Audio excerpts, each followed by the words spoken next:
असल्याशिवाय दार नाही तलवारीच्या पाठीला. शिवरायांसारखे दैवत लाभावे महाराष्ट्राच्या मातीला. सर्वप्रथम आदर्श राजा रयतेचा राजा श्री छत्रपती शिवाजी महाराज यांना माझा मानाचा मुजरा, मानाचा मुजरा, मानाचा मुजरा. सन्माननीय व्यासपीठावर गुरुजन वर्ग आणि माझ्या बाल मित्र मैत्रिणींनो, सर्वांना माझा नमस्कार.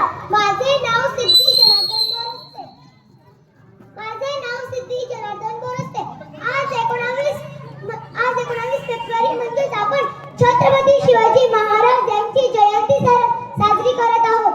सह्याद्रीच्या कड्याकपरांनाही पार फुटेल, डोंगर माथ्यांनाही घाम फुटेल, झाडे झुडपे हे शाळतील आणि ज्याच्या पुढे विशाल नावाला झुकावे लागेल असा रयतेचा राजा, मावळ्यांचा राजा, शेतकऱ्यांच्या बहुजनांचा राजा, त्याला कितीही विशेषणे लावली तरी कमीच पडतील असा आदर्श राजा म्हणजे राजा शिवछत्रपती.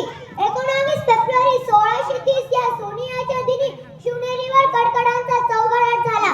सनई चौघडे वाजली, साऱ्या आसमंतात आनंदाची उधळण झाली. या थोर गिरिमासावी जिजाऊंच्या पोटी बाळ शिवाजींचा जन्म झाला.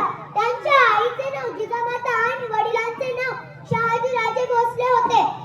छत्रपती शिवाजी महाराजांनी मराठा साम्राज्य स्थापन केले. त्यांनी जीवाला जीव देणारे अनेक मावळे तयार केले. छत्रपती शिवाजी महाराजांनी रयतेसाठी अनेक योजना आखल्या. त्याचे कार्य, विचार, जीवन आजही प्रेरणा देते. जो 65 किलोची तलवार वागवतो त्याचे नाव येसाजी. जो 2000 सैन्याशी एकटा झुंजतो त्याचे नाव बाळजी. जो हात तुटला तरी शत्रूंशी लढत राहतो त्याचे नाव तानाजी. जो 8